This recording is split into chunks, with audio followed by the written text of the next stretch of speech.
Hi guys, welcome back to another class build video. Today I've got a class build for you. It's Euporia Crucible Champion, which I've aimed at that. The reasons behind that is this is a build that was inspired by the Euporia Twinblade mixed with a Crucible theme, which is a strength, dex, faith build.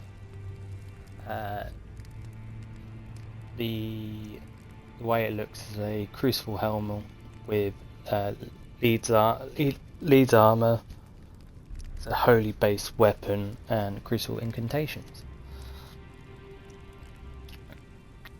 So for this kind of build, stat wise, you're looking at figure to be roughly about 45 plus. This, considering this is for a level 200 build, new game plus, due to the fact that the majority of the weapon and armor is collected late in the DLC. So late game build or new game plus build. Sorry, back to the stats. So you'll have figure, you're looking at 45 plus, mind about 35 plus, because the incantations don't really cost that much, and neither does the skill. Endurance 40 plus, mainly just the weight of the armor, and the stamina for the twin blades. Getting more into the strength, dex and faith, your main ones. Roughly you want about 50 on each. So strength about 50, dexterity about 50, faith I'll do about 50 plus. Obviously scale for the incantations.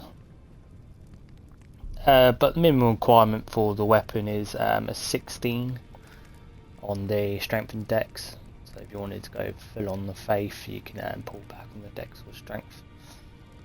And intelligence and arcane doesn't really matter on this build, so starting stats are good for that. I'm going more strength than mine at the moment, but it's just right. If we have a look at armor wise, Crucible tree helmet. To be fair, you could have any Crucible helmet, axe helmet, tree helmet, or the hammer helm. They all have the same. They all strengthen aspects of the Crucible Incantations, which is what we're going for. Just slightly different stats. The Crucible Hammer Helm has better stats than the others if you're going on stat wise, but if you're going on looks, I feel like the Tree Helm has a better look to it. Armor wise, Leeds Armour, a good choice for this one due to the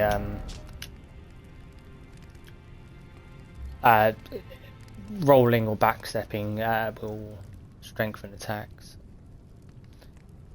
With the twin blade, because you're being up close and personal, it doesn't hurt to get a bit more of a boost. You could use any Crucible armor if you wanted to, and that will just increase the incantations, but for a slightly different look. Crucible Gauntlets and Greaves just increase the Crucible Incantations, so they'll just be increased.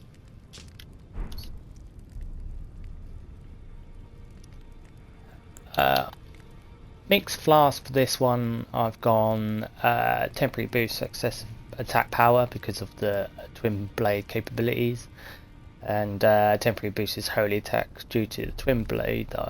The Euporia that I've got is holy base damage, and same with the Crucible, the majority of it is holy base damage. So we're going more into the weapon now. Euporia. So it's twin this Twinblade is very late on in the game. The only thing with this, it doesn't work too particularly well on those who live in death. Attacking normal enemies, it sort of like gains the power of collecting holy damage towards the foes. It's really good, and Euporia Vortex is the Ashen of War, which you do like a spinning vortex with it, but if you've hit a lot of people, so you restore the lust of the blades, you can create within the vortex actually like shooting holy damage. It's really good. I will show you how to use those properly in a bit. On the offhand, I have the Erdtree seal because Crucible don't have a unique seal to use them, so Erdtree's a good one that scales any faith incantation pretty well, to be fair.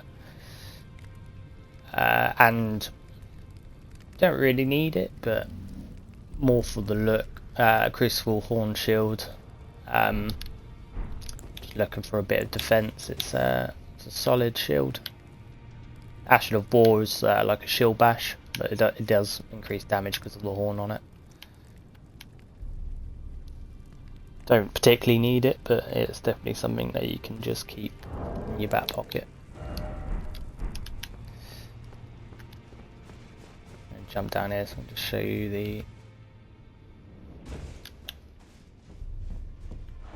So single-handed.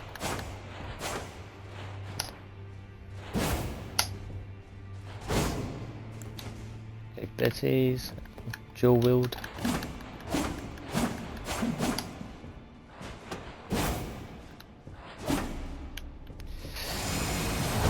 Ashen of War,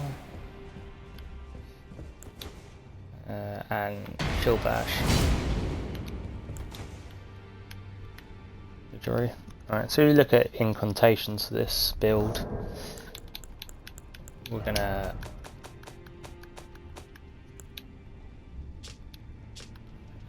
you've got the aspect of the Crucible tail, horn, thorns, bloom, breath, and I've also included the Elden stars just for that kind of champion kind of feel to it.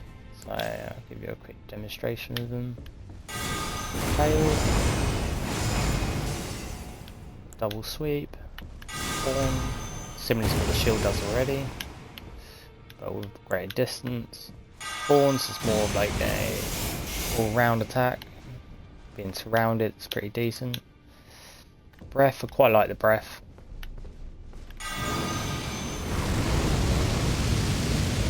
Flame, charge forwards, keep hold it for a while. Aspects of Crucible Bloom. This, when you've locked onto a enemy target, it goes above them. And Elden Stars.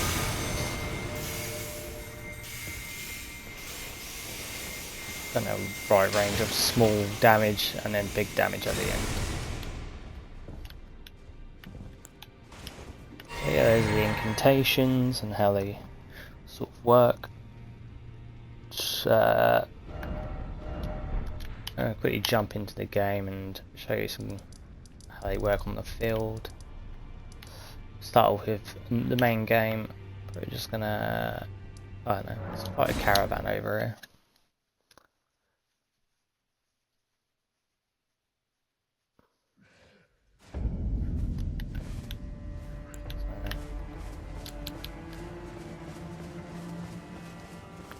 Because these enemies are not undead, you'll see what I mean by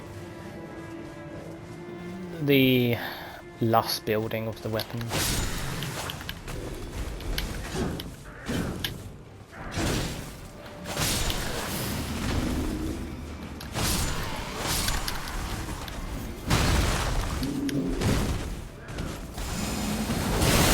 like they glow holy, and then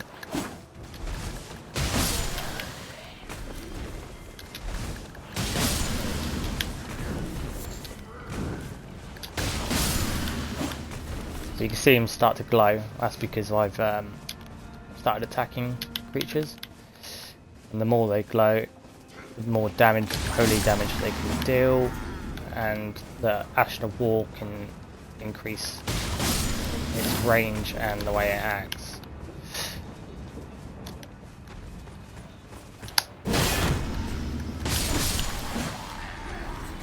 For instance, if I can see it shooting out of it, but if I do it before the initial attack, no shooting, so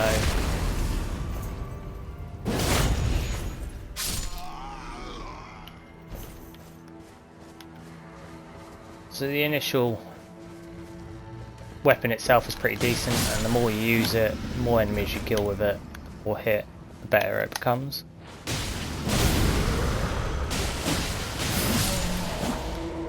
So all charged up. Now we'll let it go. You can see, pretty good. But the charge up doesn't work when you fight undead, which I can show you now how that works. So if we go into the DLC, we'll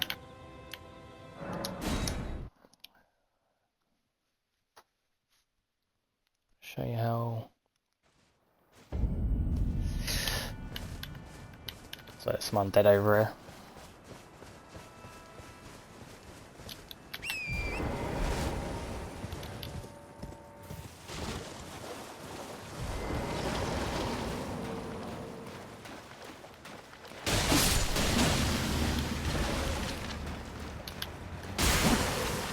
No matter how many times I hit them or kill them, it doesn't charge up,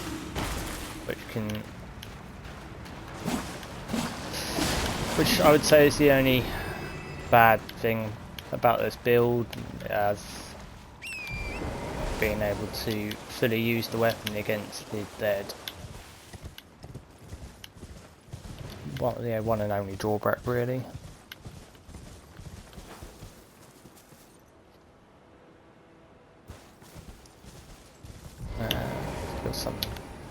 Use some magic, shall we?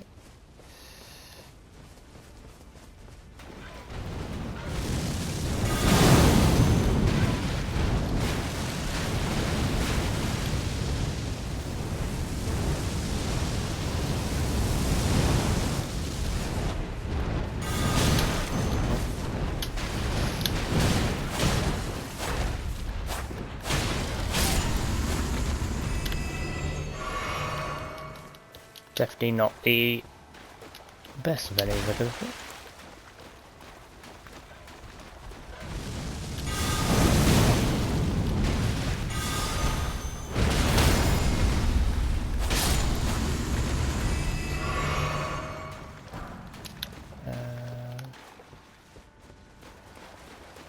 Try and see it.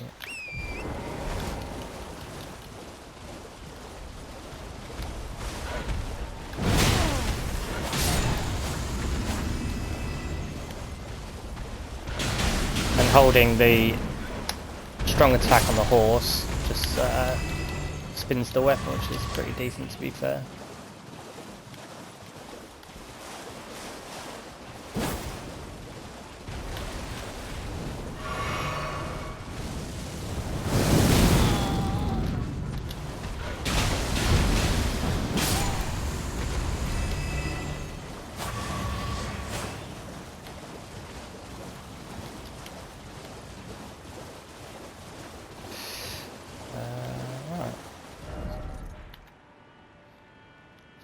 So what I'll do is I'm going to show you the locations of some of the important equipment, because this is late game equipment.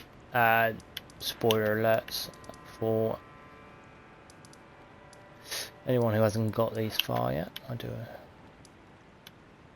So the Euporia weapon you find in the location. This is the location you find it in, but to get there, it can be quite a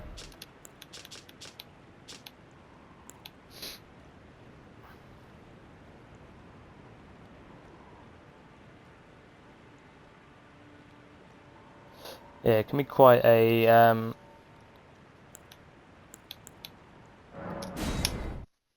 sort of a secret way, but there's a couple of ways you can get there, like as in how quickly.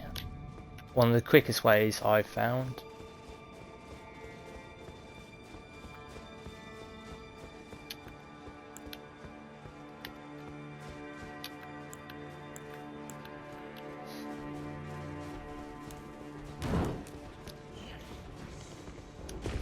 Jump. Yeah, you run through here, up here. Kill this. Alright, while we're up here to the edge of the balcony.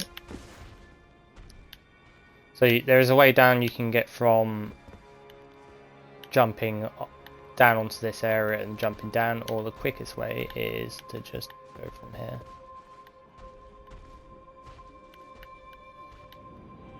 Oh, okay, I missed it. Try again.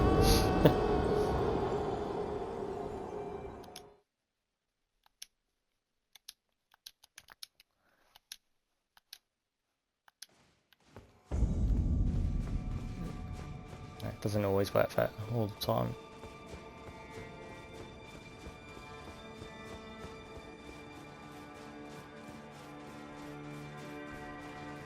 Right.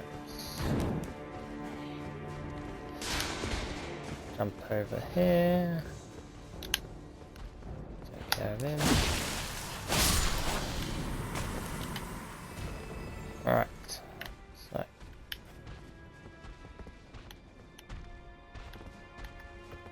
Where are we?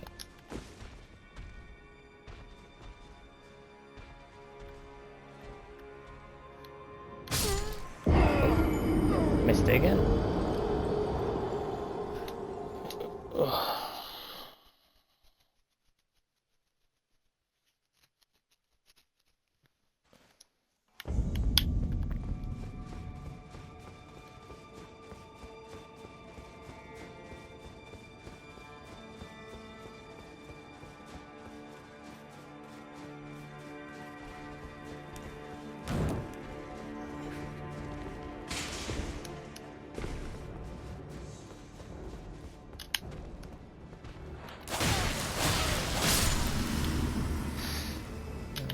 Right.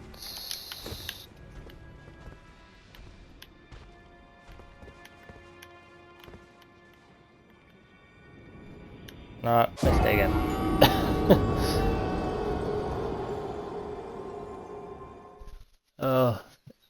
Normally it's first time, but not at the moment.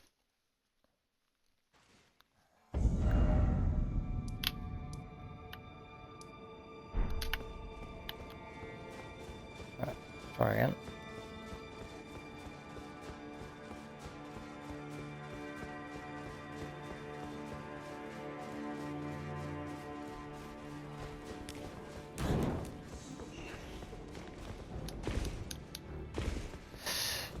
Right.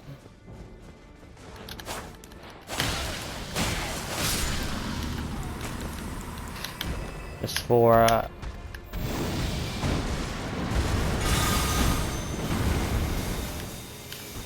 this is the stars and how it works. Doesn't do amazing amount of damage, but it does what you need.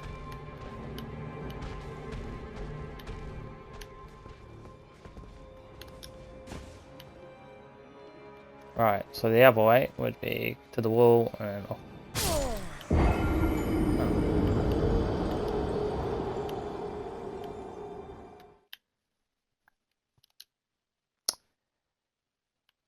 Well, this is funny.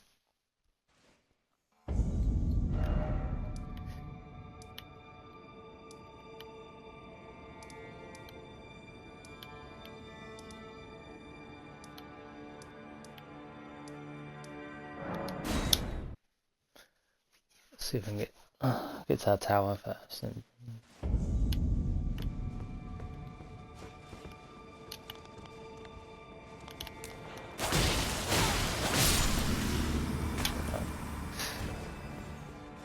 alright, let's be the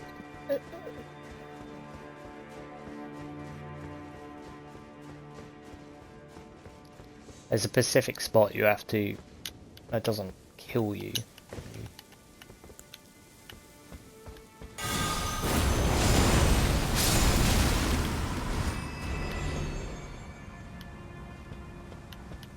Right, dead. Cool. Down we go.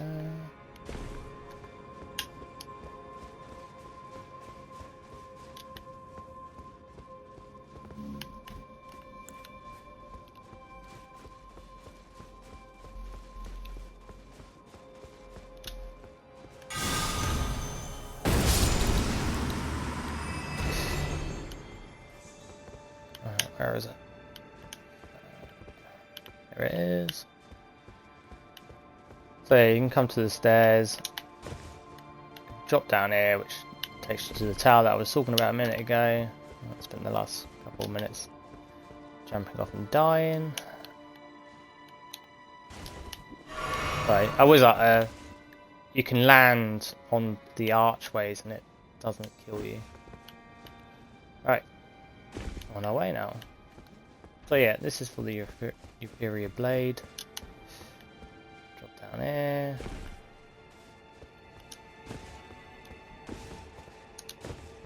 Down here. Go to this side. Drop down there. When you drop down there is an enemy, so watch out, he does come for you.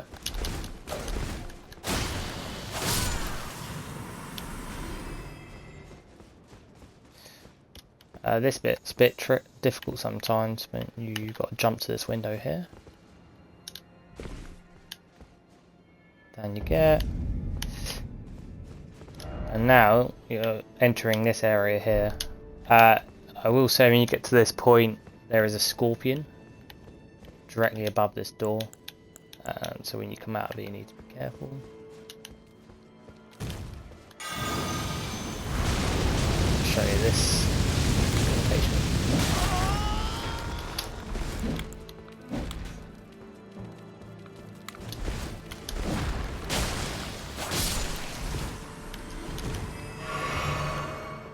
Right.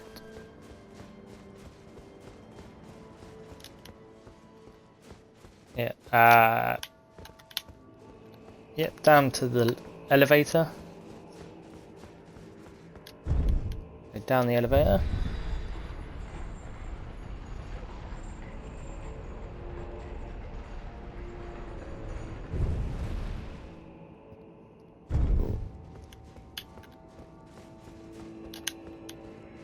Alright, there's a couple of enemies in here.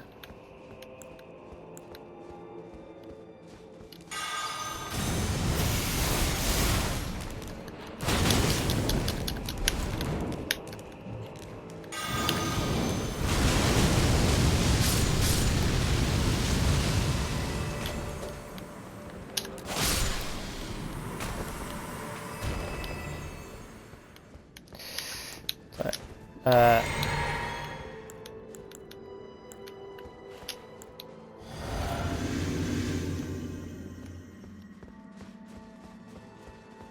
this one can be quite annoying sometimes. That was mistimed.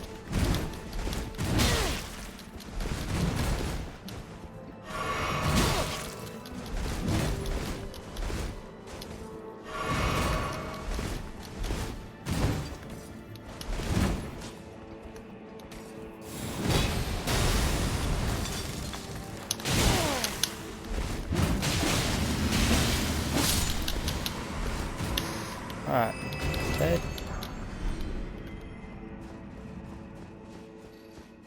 Alright, then once you've killed those, follow this pathway down.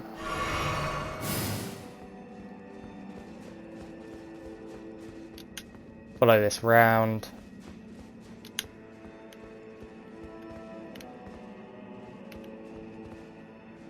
down the elevator.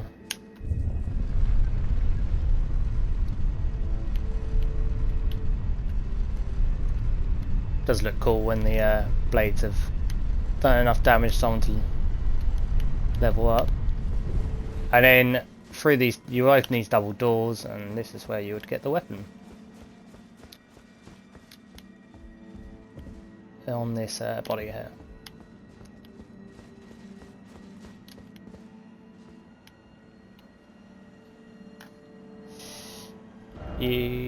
So that was the weapon. So we can look at the armour.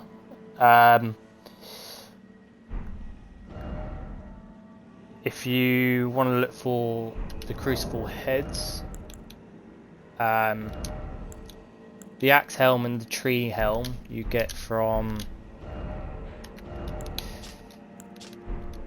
Assyrian's Hero's Grave, which is in the main game. It's a Hero's Grave dungeon with the chariots. By killing the main boss at the end, you get the axe armor, and by taking out the chariot within it, you get the tree armor. The other one, the hammer, this one here, which has got the better stats, you get in the DLC, which is from fighting an enemy roughly about here. It's Crucible Knight.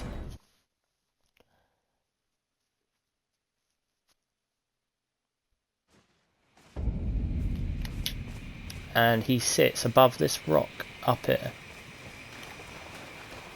Obviously I've already killed him to get it, but yeah, you come here, you fight him here, and then you get the axe head. The chest part of the armour leads armour.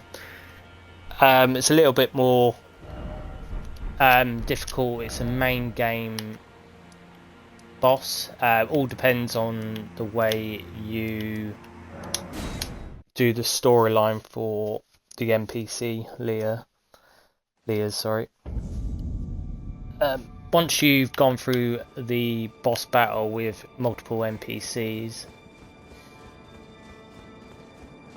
you come at the end of it. So this is the boss arena. You will, after fighting the bosses, you'll find Leah on the floor. Once you speak to her a couple of times, she drops you the armour. The armour is actually an upgraded version of an armour you can pick up earlier on in the game, because it's only the chest armour you get from her, because you've already got the legs, the arms and the head already for it. So when you just get her chest armour, don't get too upset that you didn't get the full lot of it, because it is just an upgrade. The Erdtree seal you can get at the mansion.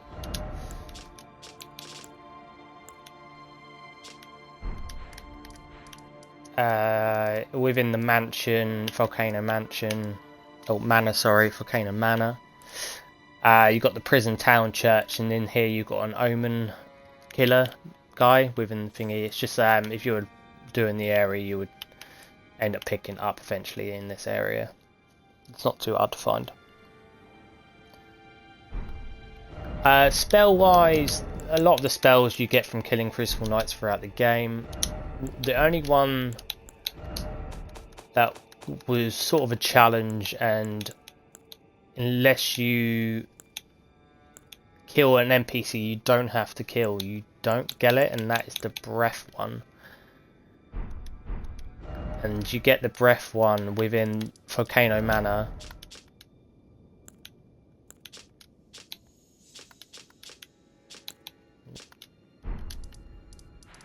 Where the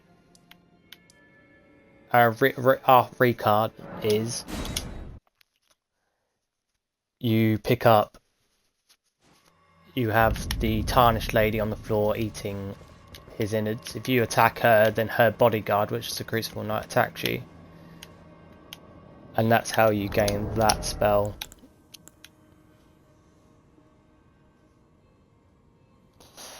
So yeah, that's how the build. So talismans for the build, I use Sacred Scorpion Charm. Raises holy attacks. The greatly raised attack power of successful attacks with the Rotten Wing Sword Insignia. Shard of Alexander greatly boosts attack power and skills, the Ashen Ball, and to keep up with the heavy assault, from your stamina, a two-headed turtle talisman. Pretty good. Some other ones that you can use would be dual wielding two-handed sword talisman would work. For this build, if you want to increase the dodge rolling, this one would work as well. Incantations, if you wanted to go more incantations, you could block canvas talisman works as well. Or if you really want to go through the Crucible to the T, you can go Talisman of all Crucibles, which is great, but you do increase your damage taken from that.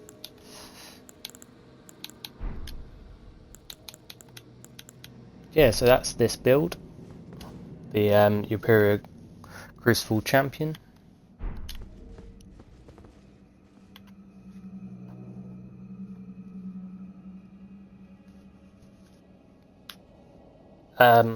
So next build I'll be doing is called Soul Collector. That'll be my next video. That one's about a based on a necromancer type of build with death sorceries and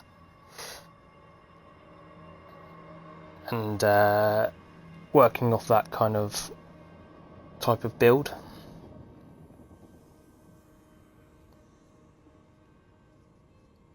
I will be adding all the build specs to the description of the video after I've posted and finalised it.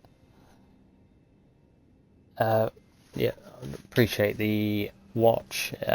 Any likes or follows would be fantastic. Thank you very much. Hey!